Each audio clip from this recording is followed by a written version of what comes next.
네, 안녕하세요. 가치를 전달하는 직업상담사 나니쌤입니다. 네, 오늘 이제 고용노동부 직업상담원 무기계약직 채용 공고가 떴습니다. 무기계약입니다, 여러분. 그렇기 때문에 되게 많은 분들이 지원을 할 것 같고, 그래서 또 이 공고에 대한 관심도도 높으실 것 같고, 자기소개서 항목이 정말 어렵거든요. 그렇기 때문에 오늘 그 부분에 대한 이야기를 좀 나눠보도록 하겠습니다. 일단 공고를 분석을 조금 간단하게 할게요.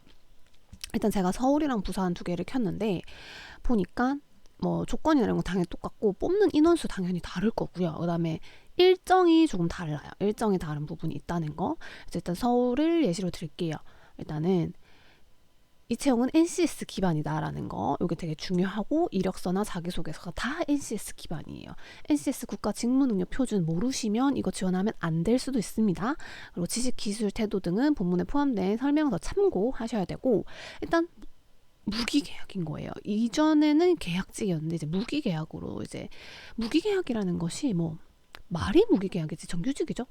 언제 계약이 만료될 수 없, 그러니까 무기로 계약을 하는 거예요. 그래서 계약직, 그다음 무기계약직, 정규직 이렇게 선호를 하는 거고, 이제 정규직은 당연히 공무원 시험을 친 사람을 의미하겠죠. 그래서 직업 상담원을 뽑고 있고요. 이렇게 인원수가 서울은 꽤 많이 뽑아요. 그리고 장애인 제한 경쟁도 있고, 그다음에 당연히 자격 조건 중요하고요. 무조건 2급 이상 있어야 됩니다. 직상 2급 이상, 학력 전공 무관, 성별 연령 제한 없고요. 뭐 이런 것들 읽어보시면 됩니다. 그다음에 장애인도 자격이 이렇게 해당이 된다는 부분. 그리고 접수일은 동일하여 2월 6일부터 2월 8일 이틀 동안 하고요. 워크넷에서 접수하셔야 됩니다. 워크넷에서 접수하셔야 되는 거, 장애인은 방문 우편 이메일 가능이라고 되어 있습니다. 그다음에 뭐 일정이 지금 지역마다 조금은 달라서 요거는 한번 확인을 좀 해보셔야 될 것 같아요. 일정은 다 다르더라고요. 아니, 일정도 똑같네요. 죄송합니다. 그래서 일정은 동일하고, 그 서류보다 이제 서류 쓰고 인적성 검사가 추가되었습니다. 그래서 인적성 검사니까 인성, 적성 검사 부분에서 여러분들이 요거를 또 해야 되는 부분이 있어요. 그다음 면접 보고 합격자가 검증이 된 다음에 3월 15일에 채용 예정이 됩니다. 그다음에 이제 경력 부분 한번 확인하시고, 이게 여기서 이제 가산점 뭐 부분도 있고, 그다음에 여기 동점 처리자일 때 합격자가 동점이다 그러면 직상 1급을 최우선으로 합니다. 이 부분이 좀 큽니다. 그쵸? 그다음에 뭐 인적성 검사 적합도 점수가 높은 사람 뭐 이런 것들, 생년월일이 빠른 자라고 되어 있네요. 네, 이런 것들 있다는 거 확인해 주시고요. 그래서 지금 여기에서 나와 있는 양식에 맞춰가지고 서류 지원을 해 주시면 됩니다. 자, 봅시다. 지금 자기소개를 한번 봐야 되는데 자기소개가 만만치가 않습니다, 여러분. 그래서 제가 한번 오늘 요거에 대한 이야기를 나눠볼 거예요. 제가 2020년도에 떴던 고용노동부 직업상담 채용 공고를 영상을 찍었던 적이 있는데, 뭐가 달라졌나 봤더니 뭐가 달라졌냐면 요게 달라졌어요. 요게 달라졌어요. 그래서 원래는 뭐였냐면요. 원래는 요거였어요. 지금까지 경험 중 타인의 편안함, 그러니까 고객 지향적 태도인데요. 여기서 뭐가 바뀌었냐면 자기 개발로 해가지고 지금까지 경험 중 역량 개발을 위해 스스로 목표를 세우고 노력했던 경험을 적어라라고 되어 있습니다. 그리고 글자 수도 300자였는데 이제 400자로 조금은 늘었어요. 400개 글자 수 작은 게 더 힘들어요, 여러분. 그래서 400자 내로 구체적으로 쓰라고 했는데 이게 400자 내로 구체적으로 써주냐라는 거죠. 어쩔 수 없어요. 써야 됩니다. 일단 첫 번째 가장 힘들어 하실 것 같은데요. 경험. 일단 전체적으로 다 경험이 나와요. 이게 NCS 그 기반 자소서의 특징입니다. 그래서 경험 보이시죠? 경험. 그래서 경험이 없으면 못 써요. 네. 그래서 경험을 어떻게든 짜셔야 됩니다. 그러니까 이거는 경력자들이 유리할 수밖에 없어요, 여러분. 그리고 경력자들 지원 많이 할 거예요. 그래서 경력이 없으신 분들은 많이 힘들 수 있다. 그냥 한번 지원해보겠다 하시면 지원하셔도 상관없는데, 제가 생각했을 때는 그냥 경력도 보실 거고 자격증도 볼 거고, 특히 뭐 직장 1급이 있다든지 뭐 이런 분들은 좀 더 유리하죠. 1급이 있다면 경력이 있는 거거든요. 그럼 경력 플러스 될 거고, 당연히 자소서 퀄리티 좋겠죠. 그리고 그분들 자소서 잘 쓰겠죠. 왜? 경력자잖아요. 그래서 신입분들 요걸 뒤엎을 수 있는, 엄청난 어필을 할 수 있는 경험이 없으면 어려울 수 있다는 거를 조금 객관적으로 말씀을 드릴게요. 자, 정보에 대해서, 주제는요, 정보예요. 정보 수집. 우리가 해야 되는 게 직업 정보 관리하고 정보 전달하고 가공하고 이런 일을 하기 때문에 정보에 대한 객관적 사고와 통합적 분석을 위해 노력했던 경험을 쓰면 됩니다. 근데 쓰는데 그때 뭘 써야 되냐? 상황이 뭐였고 너 역할, 행동, 액션, 결과. 이게 스타 기법인 거예요. 스타 기법인데 이 부분에 대해서 구체적으로 써라 라고 되어 있습니다. 자, 요거는 나의 경력 또는 경험에서, 자, 경력자라면 직업 상담 경력 속에 있는 거, 경험자라면 그냥 직업 상담 경력은 아니지만 내가 대학 생활이나 뭐 아르바이트나 학교 생활에서 했던 경험들 중에서 내가 뭔가 어떤 정보를 뭔가 수집하고 분석하는 과정 속에 그냥 나만의 생각, 주관적인 거와 객관적인 건 단어를 다 이해하시잖아요. 주관적 사고가 아니고요. 객관적이고 좀 논리적으로 분석해본 사례를 적는 거예요. 해석해본 사례를 적는 거예요. 예를 들어 볼게요. 만약에 내가 채용 정보를 분석을 할 때 현재 그 기업의 실제 현황, 그러니까 실제 정보죠. 실제 정보에 맞게 분석을 한 거 하고 해서 전달한 거 하고 그냥 내 생각, 뭐 그렇다더라, 뭐 어떻다더라, 카더라라는 정보들이 정말 많아요. 우리 직업상담사 선생님들이 그냥 주워 들은 정보예요. 이거랑은 전혀 다른 정보 분석이다. 그렇다면 이 기업이 옛날과 지금 현재 상황이 달라졌을 수도 있고, 그다음에 지금 뽑는 직무 자체도 조금 변화될 수도 있는 상황에서 그냥 내가 생각했던 기존의 뭐 정보들 가지고 뭐 준다든지 그게 아니라 좀 객관적인 생각을 해가지고 지금 현재 상황에 맞는 팩트 기반으로 전달하는 걸 말하는 거죠. 이걸 왜 중요하게 생각하냐면 우리 직무기술서를 보신 분들 알 거예요. 각종 수집된 직업정보 분석과 내담자 특성별 정보, 예를 들면 내담자 특성별 정보가 뭘까요? 이제 중장년층 있을 수도 있고, 그쵸? 중장년, 그다음에 뭐 청년, 그쵸? 그다음에 뭐 장애인일 수도 있는 부분이고, 뭐 여러 가지 여성 특성, 뭐 여러 가지 특성이 있겠죠. 그 특성별로 정보 가공을 해라. 중장년이면은 뭐 당연히 글씨 제독해야 되는 부분이 있고 좀 이해하기 쉽게 하는 부분도 있고, 뭐 청년이라면은 또 뭐 시각화를 한다든지, 조금 요즘 청년들은 뭐 보는 거, 이게 눈에 보이는 걸 좀 더 중요하게 생각하기 때문에 뭐 그런 것들 되게 중요한 게 있습니다. 그래서 그런 가공을 하고 제공을 했는가, 가공된 직업 정보 축적을 위한 업무 수행을 할 거고, 직업 정보 분석을 통해서 뭐 훈련도 제공하고 지원 제도 등 다양한 정보를 안내하는 일을 한다. 그러니까 너네가 정보를 많이 알아야 되는데 알기 전에 우리가 해야 되는 게 분석이다. 근데 그걸 너가 해본 적이 있니를 물어보는 거예요. 그럼 이건 당연히 경력자가 유리하죠. 근데 이게 직업 정보가 아닌, 그러니까 경력이 아닌 분들은 직업 정보 말고 내가 내 경험에서 어떠한 정보는 뭔지 나도 몰라요. 그 정보를 수집하는 데 있어가지고 좀 객관적 통합적 분석을 해봤냐는 거예요. 한 걸 전달을 해주셔야 된다. 적어주시면 된다는 겁니다. 근데 이게 만약에 왜 중요하냐면은 이런 상황에서 주관적인 생각이 팩트 없이 내 생각을 전달해서 전달하면은 당연히 나중에 문제가 생기면 컴플레인이 걸립니다. 네가 그렇게 하라 했잖아. 네가 알려줬잖아. 아니잖아. 약간 이렇게 되는 거예요. 우리가 괜히 그러니까 대충 내 머릿속에 아주 밑바닥에 있는 그 정보들을 정말 생각 없이 전달하는 경우가 생각보다 많아요. 그게 접니다마는. 그래서 저는 전달하기 전에 한 번 더 확인을 한다든지, 또는 내가 정확하지 모르는 정보는 땡땡님 제가 한 번 더 확인하고 전달해 드릴게요 해서 매뉴얼 한 번 더 체크를 한다든지 뭐 이런 것들입니다.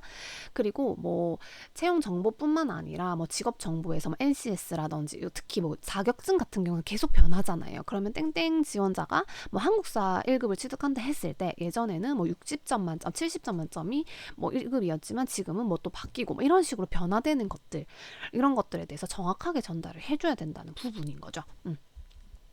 자, 지금까지 요 부분은 정보 수집에 대한 것들입니다. 요거 되게 중요한 것 같아서 1번인 것 같고요. 2번 의사소통 능력. 또 경험에서 갈등 또는 문제 해결이에요. 갈등이 없을 수도 있어요. 갈등이라고 하면 대인관계 갈등이겠죠. 한 명, 두 명 이상에서 갈등이 있는데 그거를 소통을 발휘했던 거죠. 소통을 해서 상황 개선 또는 문제 상황이야. 어떤 내가 일을 하거나 상황이 있는데 그게 문제야. 요거는 문제를 조금 더 언급을 해주셔야 됩니다. 그래서 갈등과 문제를 먼저 언급해 주신 다음에 방법은 내가 이걸 해결한 방법은 의사소통인 거예요. 소통을 통해서 상황을 개선한 사례에 대해서 또 본인의 상황, 스타 기법을 써서 구체적 작성 부탁합니다. 여러 가지 상황이 있죠. 일단 2명 이상이 나와야 되겠죠. 왜? 갈등이니까. 아니면은 또 문제가 나왔을 때는 그럴 수 있다. 그럼 나의 소통 역량을 통해서 해결을 해봤다는 게 되게 중요한데, 소통이 뭐예요? 대화를 할 때 상호 간에 좀 전달하고자 하는 의미 또는 전달하고자 하는 정보를 정확하게 전달할 수 있는 능력을 말합니다. 그래서 좀 원만한 관계를 유지하기 위해서 좀 많이 필요한 역량이에요. 제가 이 부분에 있어서 조금 제 사례가 기억이 나는 건 뭐였냐면요. 저는 이거는 갈등은 아니었고 문제 상황이었죠. 취업률을 올려야 되는데 취업률이 너무 낮아서 이 문제에서 저는 취업률을 올리기 위해서 어떤 형식으로 뭐 했냐.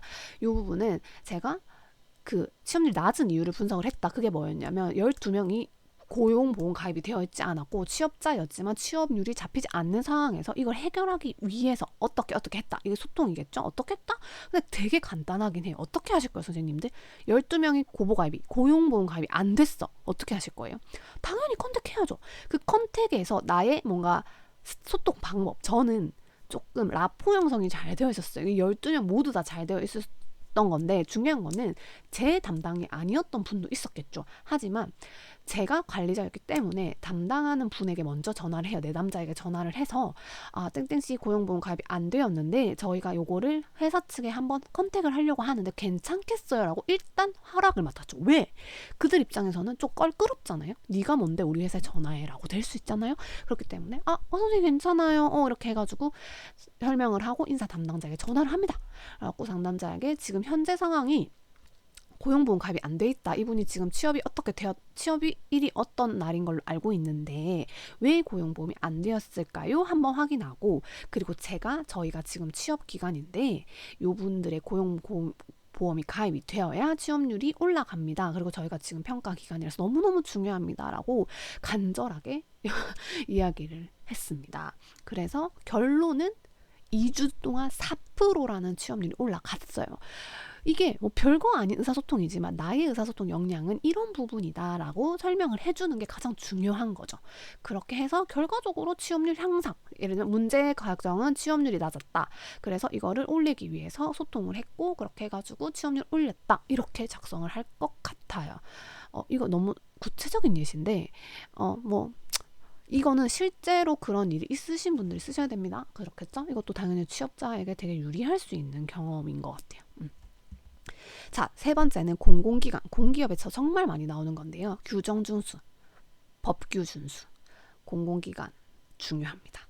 그래서 규정을 준수해야 되는데 그러지 못하는 상황이 생겼거나 또는 타인이 내 다른 동료가 이거를 어기려고 하고 있는 상황에서 나는 지킬 거야. 나는 노력할 거야 했던 경험을 작성하시면 됩니다. 그리고 저는 이게 좀 중요해요. 왜 규정 준수가 직업 상담사로서 중요한지 어필을 해야 되겠죠. 요게 저는 좀 언급이 400자니까 하면 좋을 것 같아요. 네. 그 부분. 그리고 이 모든 과정들이 약간 언급을 해주세요. 이게 왜 중요한지에 대해서 1번, 2번, 3번도 마찬가지예요.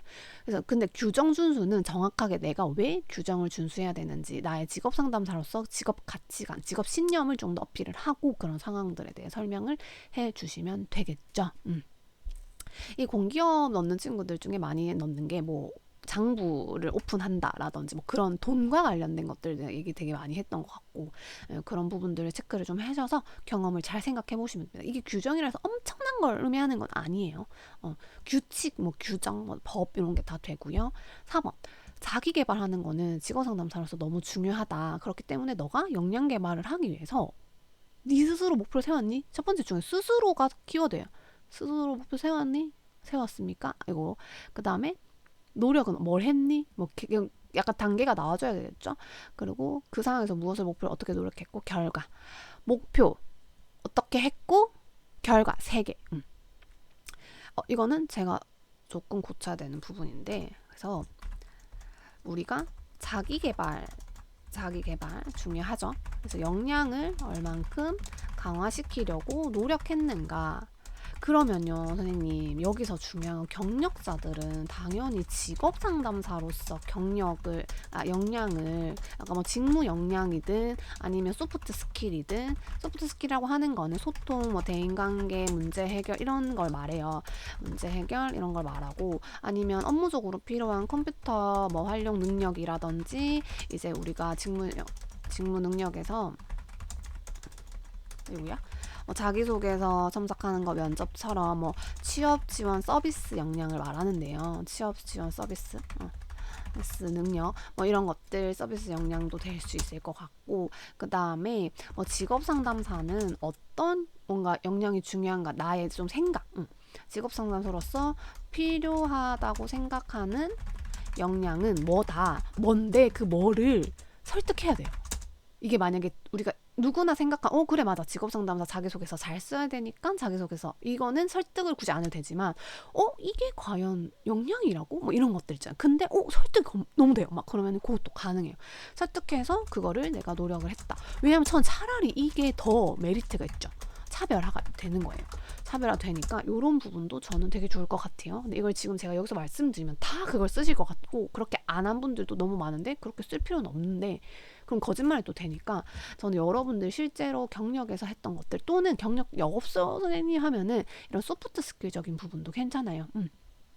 또는 자격증, 이제 많이 쓰는 게 아마 자격증 취득일 것 같아요. 자격증 취득. 그 다음에 여러분들이 직업에서 이제 입직을 위해서 노력했던 경험을 좀 적어주시면 역량 강화가 좀 되겠죠.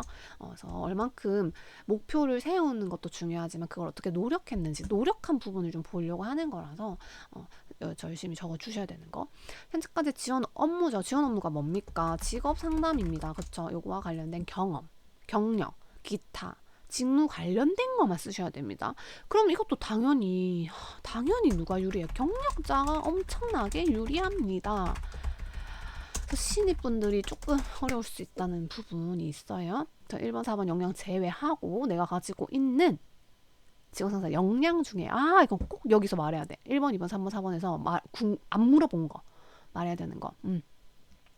저는 뭐 수집한 직업 정보 분석해서 시각화, 뭐 예를 들면 PPT든 약간 뭐 시트지든 이런 거 활동지를 많이 만들어서 내담자들에게 뭐 질 좋은 서비스 제공했다, 가이드북 같은 거 전 되게 많이 만들거든요.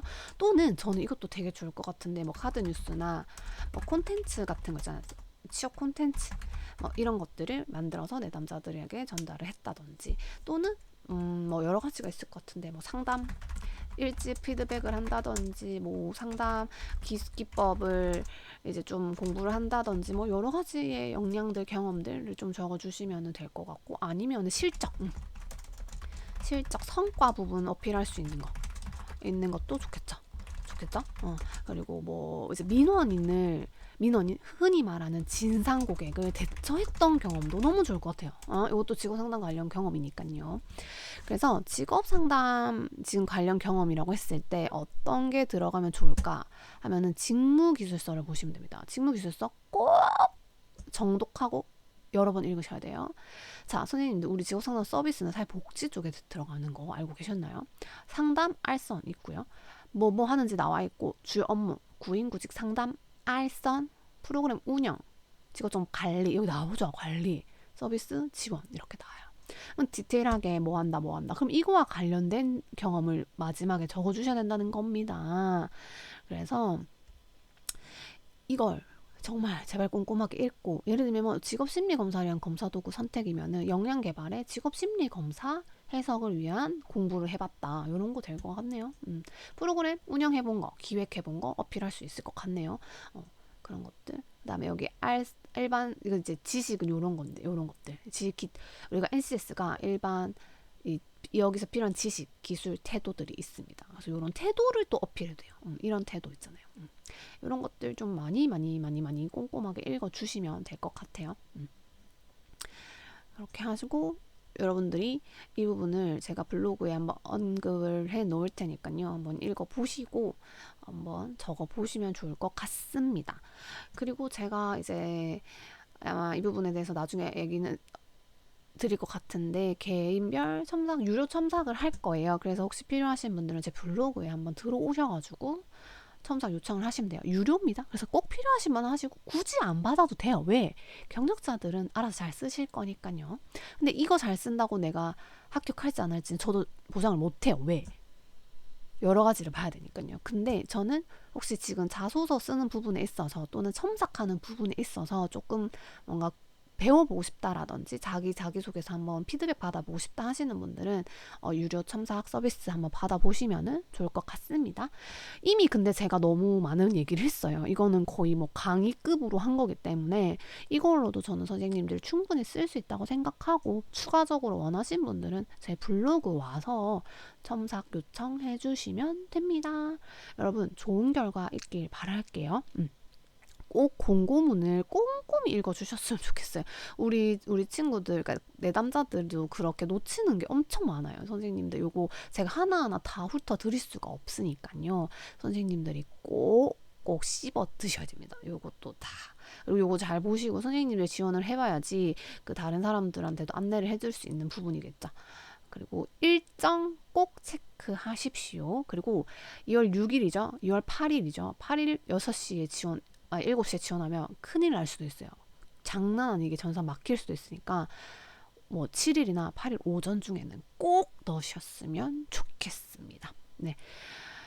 화이팅 하십시오, 여러분. 좋은 결과 있길 바랄게요. 그럼 이만 안녕.